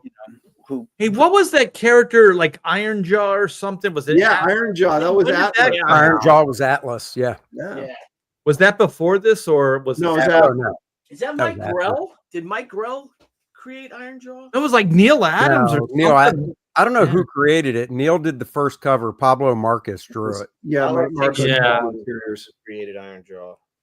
Yeah, but there was a ton. There was that barbarian sword and sorcery revolution. Well, I mean, shortly DC after did the this book Sword and Sorcery, didn't they? What's that? Didn't DC do a book called Sword and Sorcery? Yeah, Chaykin was in it, and again after Conan though. Yeah, I started my career doing Sword and Sorcery with the Warlord. Yeah, there you go. Which that was 1976 or 77 when that launched. So this was 71. So Conan, because Conan was such a success and continued to be, it just opened the door because these comic book publishers, the big two, they're never going to try anything. They're only going to wait to see if something's successful first and then copy it. Right. And so I give Roy Thomas, I assume Roy's the one who made this happen. He is, because Stan was against it. He didn't want to do it. Yeah, but Roy talked him into it because they could get the rights to it. And but Stan just did not get this Robert E. Howard Sword and Sorcery stuff. But you would think that the Conan covers that Frazetta was doing in the 60s probably lent a little bit of credence to this as well. Oh, absolutely. Nobody read, it was like Doc Savage too, it's like 30 years after the fact that these pulp and the Shadow, that they were kind of rebirthed with new life by, James Bama's paintings and Frank Frazetta's paintings. And Jim Steranko's paintings. Yeah, on the Shadow. Yeah, absolutely. And we did see the Shadow came out from DC in 1974. So, and I really think this, being its origins in the pulps, and also Doc Savage came out in 76, 75, 73. Oh, was it 73? Okay. Yeah, the color comic was 73. And then the magazine in 75 because they still had the rights. That's right. So I give this credit. Now you guys may not agree, but I think this sort of opened the door for all that stuff. Well, I just remember Marvel was so gung-ho with Conan, like all the advertising, like for Marvel, it always had Conan in there. And I remember as a kid, I was like, this isn't a superhero. What is this shit? You're right. He was I was kind of like anti-Conan, but they, in all the marketing, like Marvel books, Conan was always like right in there with the other, superheroes. Yep. Didn't they test the waters in one of those Chamber of Darkness #7? That was it. Yeah, and Barry Smith drew it, right? But that wasn't Conan. That wasn't titled Conan though, right? No, but it was essentially Barry Smith's Conan. It was like this mystery tale where this barbarian gets transported, to the future for, something like that. Yeah. That's like into modern times. Yeah, and then that was kind of they were just. Isn't Hawkman a barbarian? Transported to Hawkman? Isn't he a barbarian? No, he's a cop. He was a police officer. Oh, I thought he was a barbarian. Apologies. But he was kind of like a barbarian. He had a mace, and he fought with like barbaric weaponry. Yeah, he'd use ancient weapons. Which Hey, did you guys ever see that 20-page call story that Barry Windsor Smith did that was never published? Call story? I don't think so. I stumbled across it like last week, and all the original art scans were up at a not Heritage but another site, so I saved them all. It's a 20-page call story that he did, I think, before Conan, that was never published. Man, I got to look that up. I can't believe I haven't seen it, but it's not ringing a bell. So if I see it, maybe I'll recognize it. But do you guys think, like, also as a first, like, they got Barry did this issue, and that's a high bar, because usually like the sword and sorcery type books, they always had like really, really good artists, right? They were always like, like above, most comic illustration. It was like illustration, actually. Yes. Yeah, they didn't want to pay John Buscema the money. That's why they got Barry. Yeah, Buscema wanted to do it, and he was supposed to be the original artist, and they just okay. Great. But the thing is, like, Barry had the energy to do it, because this stuff, like, artistically was pretty groundbreaking as well. I have to say Barry Smith is my favorite Conan artist. Particularly as Barry evolved, by issue 23, 24, where he really started that developed that Barry Smith style. But even prior to that, Conan existed in a world that never existed, this Hyborian age. And so the cities and stuff and the clothing that the people wore looked otherworldly, but yet relatable. Whereas like John Buscema's figures were powerful and great, and his horses were amazing, and his storytelling was great and dynamic, but his locales all looked like the back lot of a sword and sorcery, Italian movie. Right. Yeah, Barry Smith really created a fantasy world. Yes, it was. was. Look at this cover. Like, there's Kirby Crackle in the background. Like, this doesn't look like, like any. He was a Kirby clone, Art. He was a Kirby clone. And then in the beginning, he was really ripping Kirby. Yeah, because this is after the few issues of Avengers he did, right? Mm-hmm. And they did not wait very long to exploit the Robert E. Howard stuff, because King Cole came out in 71, probably shortly after this. And then also Creatures on the Loose, which came out prior to that. Creatures on the Loose 10, which features the Wrightson story in it, that was Cole. Oh, that's cool. I don't think I've ever seen that. Who drew that cover? That's Maurice Severn, I think. Yeah, that's not good.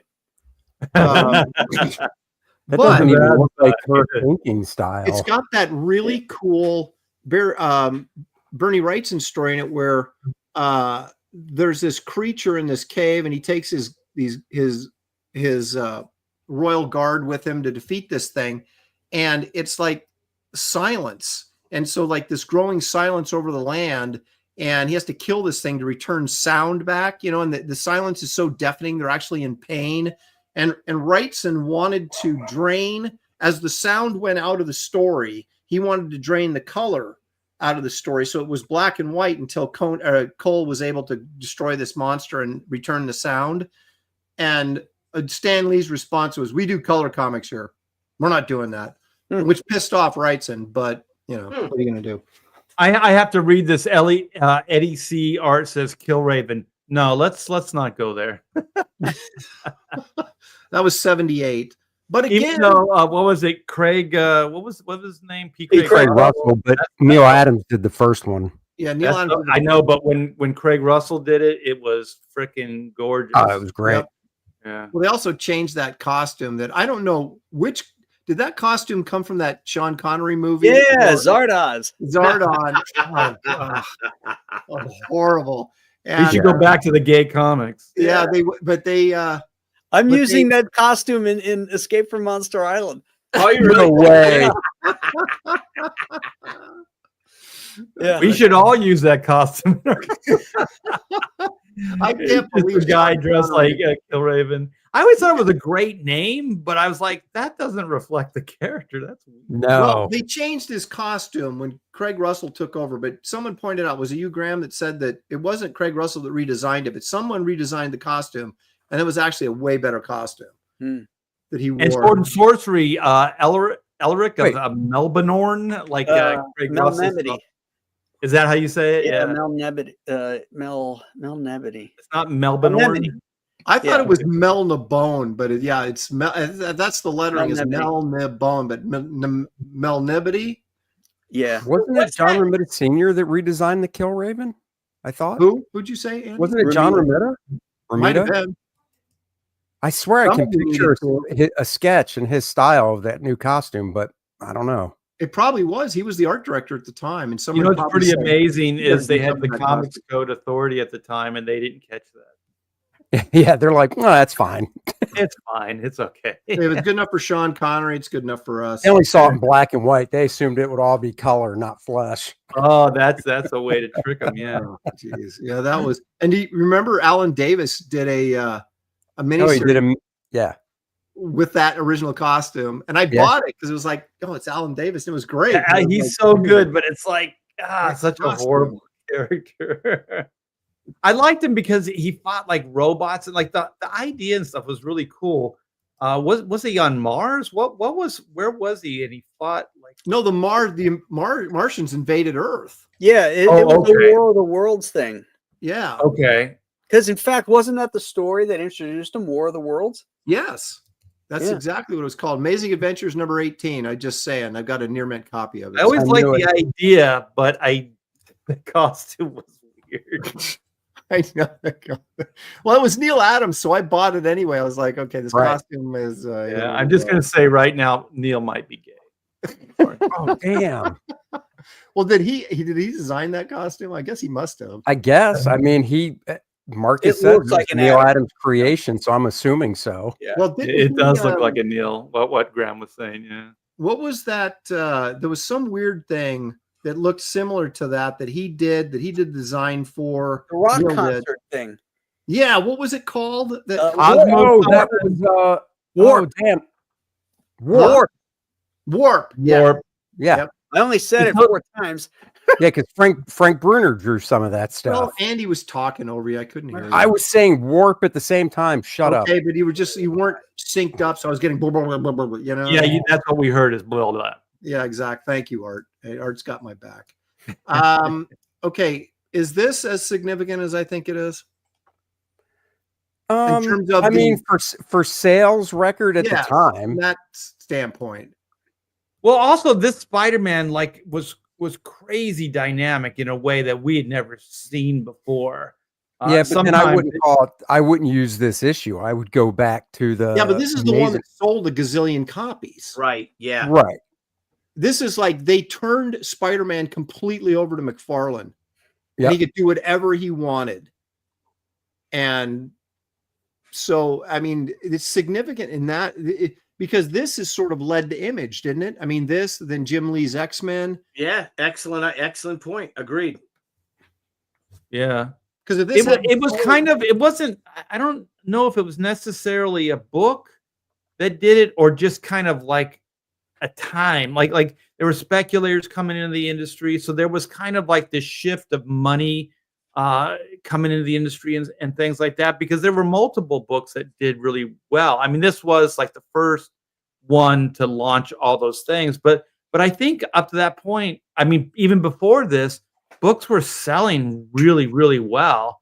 I don't know if Spider-Man was selling 1 million copies a month, but X-Men was doing really, really well because I was working on those titles. Right. So would you say then maybe Amazing Spider-Man number 300 is just as significant because that's really what launched Todd into the superstardom that allowed him to do whatever he wanted? You could certainly argue that. My point with this is the financial end of it, not necessarily the because this, other than Frank Miller, and correct me, I guess they did it with Simonson on Thor. They kind of like let him take over the book and do whatever he wanted. They let Frank Miller do that. But these were with titles that were dying too.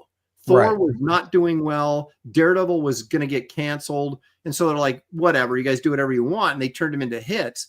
This is they took a superstar artist and elevated him to like a pinnacle and then they regretted it, of course, because they had went in and changed all the structure to the royalties, so guys couldn't make this kind of money anymore. So it was significant in that stance. I think what it was is that there was a lot of things that were happening at the same time. So he was the right artist for that moment in time. They, like him and Jim and the others, they had the right business sense. So they wrote it because those guys were really bottom line. Rob Liefeld, Todd, Jim Lee. I mean, they were just as much artists as they were business people. And so between, the speculators coming in, Marvel letting them do stuff because of their success. And I just think it was a culmination of a lot of different things happening at the same time. Because I think if you think about it, it hasn't really happened since, that moment in time when books were selling millions of copies and things like that. And as quick as it kind of boomed, it kind of died too. Yeah. Because I was trying to think, because most trends in comics go 10 years, right? But I was trying to think if that speculator market thing even went 10 years. No. You know what I mean? Because by 95, 96, it was dead. No, I think the death of Superman pretty much put the nail in the coffin for the speculator market, because people, the sales on that were so inflated. People were going into comic because I was friends with the guy that owned a shop at the time. People were coming in he's never seen before, buying multiple copies and stuff with the whole, oh, these are going to make me rich. Kids college. Yeah. Well, what happened was it was because of the naivete of the collectors, which doesn't exist anymore, right? You had people in the card market, the sports card market, and suddenly, not Ty Cobb, but who's the Honus Wagner card, right? Went for $1 gazillion, and then it started picking up steam. And then there was that sale of that 9.0 Action Comics #1 that sold for, at that time, like 1988, 87, somewhere in that neighborhood, sold for over $1 million. And then people were like, what?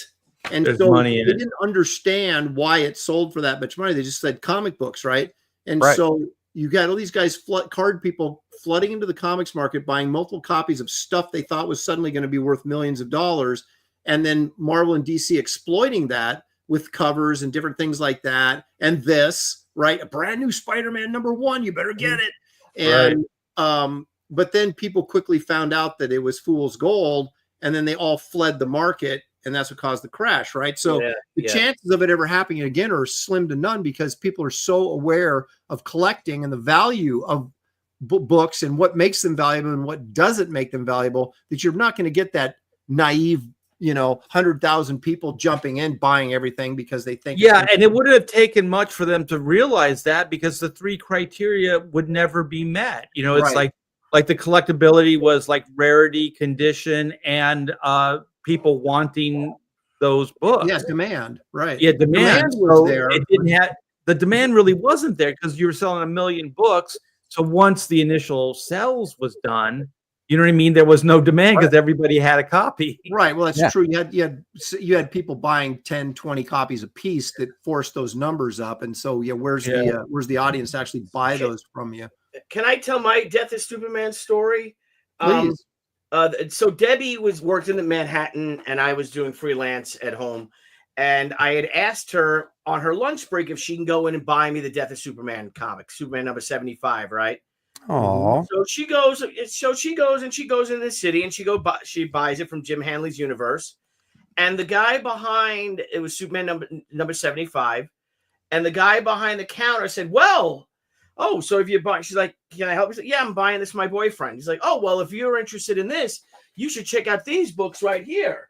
And he's pointing a couple of other collectible books, $10 books, $20 books, $30 books, etc. And she's like, "No, thank you. It just wants this." And then she walked out and called me when she got back to her office. She's like, the industry you want to get into is so stupid.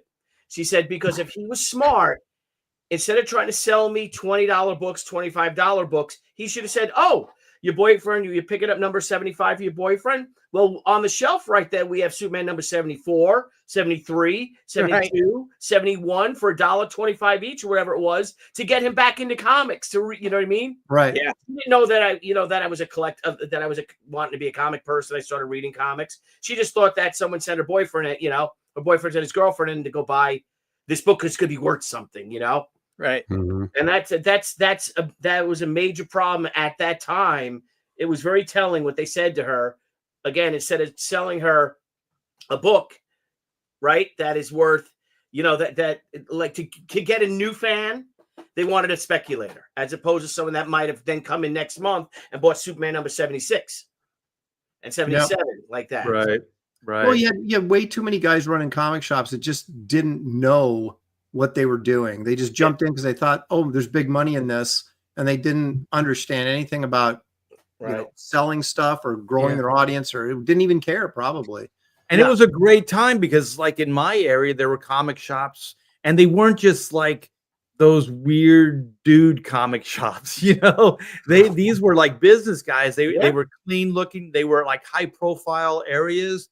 Some of them were even in malls. Like, you talk about, high rent, and they were opening comic shops. So it was it was a boom time. So you got to see people with like business trying to get in there, make money, get comics to people, things like that. I wish there was more substance to the movement because it didn't really sustain at all. Yeah. But it is what it is, and we did have that moment in time. My moment in time, I look back, is like I was so close to doing this book. Like I was like inches away, like your should haves, would haves, could haves, because I had done all the Action Comics to lead up to the death of. So I was penciling and inking those covers. So while I was working with Will Spartaccio and Jim Lee, I was still working on these Superman books. And right up to the end, it's kind of like, well, you know what? Mike was just like, we're going to go. Mike's all about loyalty. So I think that he liked people that were in the office that were loyal to, his office. And so I got aced out. And I just remember Dan Jurgens going, hey, Art, do you regret it? Do you regret it? And I'm like, and I'm like, not really, because when you think about the books that I was working on, those define the next 10 years in comics evolution, right? Like you had your Jack Kirby era, you had your, Neil Adams, and then you had your West Coast, invasion guys, and so everybody was emulating what we were doing. So I'd say what you did was kind of superficial, let's kill Superman. It's kind of just like it's a stunt. But what we did had more substance to it. So that's how I would argue it back to Dan, and he just scratched his head like, whatever, man. How many copies did Death of Superman sell? I can't remember. It sold like 2 million, I think. Was it like 2? Okay. Yeah. It got the cover of Time magazine. I thought it was like 3.5 million Superman. It was a lot. I don't know. So wait, you had they offered you to work on this book and you turned it down? Well, Mike was very keeping it close to the vest. So he was, because I was kind of out of the office. And so Mike kind of, like I said, had a loyalty thing. So what Mike did with the Superman team is he was hiring people from Marvel over because he had been wronged by Marvel. So he kind of had an axe to grind with Marvel. So when I kind of crossed over, he understood that I was good for business, but that he really wanted to emphasize the loyalty thing. Mm-hmm. So they never told me the overarching story. They just said, we're going to reveal this character. So then I get like a John Bogdanoff cover, like image, like John was doing like the character sketches. And then they would just send me exactly what I needed for the cover, but nothing else. And the Superman, the way it used to work is used to get super packets. So every week, whatever, like all 4 artist teams, you got like, it was so good, man. So you got pencils, layouts, everything. And those things stopped. So I was kind of like held at arm's length. And so I did all the way up to the big reveal of Doomsday. And then Mike was like, see you later. So did you were receiving your super packets from your super friends? My super friends, yes. My super Stealth packets. X5 for $2. Thank you, Stealth. He says hello. We appreciate it very much. One more thing here before we wrap this up. Now, Bart might take exception to this, Andy, but you tell me what you think about this. You said Death of Superman maybe killed the Boom, but didn't this book kill the Boom? I mean, that Bart wouldn't care. I mean, that did have a part in it too. It's funny because I see those at one convention. I'll see that book for like $10, and then I'll see a ton of them in like dollar boxes at the same time. It Well, just there was cracks 2 me up. million of these printed up and sold to comic shops, and they did not sell. And to Bart's credit, this is a great looking book. It is. Yeah. That's a great cover. Yeah. But it was kind of that. I don't know if it just was bad timing. This came out right at the end of the Boom, and it was like, wait a minute, why isn't anybody buying this? Remember, they're hot. And then remember, this died on the shelf, and I think this is when the Boom died. What year was this? 95, 96? No, No, it was 90, 92. No, the Boom died. The Boom died in No, 95, 96. This is before. This came out before he started Ominous Press, and I moved up there in late 2003, and this came out before that because he used the royalties he got off of this to start Ominous Press. So it had to be 93 then. Well, what's interesting though is they did sell to the shops, sold 2 million copies, so no one would have looked at it and said it was not a success. It was a huge success, right? But the sell-through wasn't, and as a collector's item, it was a complete dud. And this is the one that keeps getting referenced. Yeah, but think about it, like all those books, like X-Men, Jim Lee's X-Men #1, that Spider-Man book, all that stuff, people are still setting on cases of those things. Yeah. Like what Andy was saying, you can see them for $1, in the bargain bin. Yeah, you can get Jim's X-Men #1 real cheap, and that book sold 8 million copies. Well, they're so available, and for time frame, I started Sludge in 93, and the Boom was already in October of 93 is when Sludge #1 came out, and we did decent numbers on it, but things were trending down. And by that following summer of 94, it was all over. Are you serious? Because like Black and White came out in 94. So I started working on it in 93. What did? Black and White. Black and White came out in 94. Through Image, though. Yeah, I was going to say Image was still pretty hot in 94. Viable, only 2 years old. Yeah, because for my math, because I was going to launch the ongoing the year later. Because the whole thing was like Image was getting a bad rap about not shipping on time. So I wanted to make sure I got 3 issues in the can before I launched it. So I took my time to do that for the ongoing, right? And so by the time I got that thing out, because I remember talking to what's his name, Nick Barucci, because he always kept his eyes on the numbers, and he kept me in the loop. Okay, the numbers are dropping. Like every month, I would talk to him, and the numbers kept dropping. And so then I said, by the time I launch this, what do you think the numbers will be? And he told me, I said, that's still viable, right? We launched #1, and the numbers were half of what he said, and that was in 95. Yeah. Well, okay. So like Prime, which was the best-selling Malibu book, right? And again, Malibu was a offshoot company. It wasn't Marvel and DC. Right. So those got hit first, but it sold 500,000 copies. And that was in June of 93. By October, Sludge came out. And granted, Sludge is not a superhero comic. It's a monster comic. But it had Barry Smith's Rune in it. The very first appearance of Barry Smith's Rune. Yeah. Oh, cool. That sold 150,000 copies. And by the time that book was selling, it was dropping like in the 20s by the time it got canceled.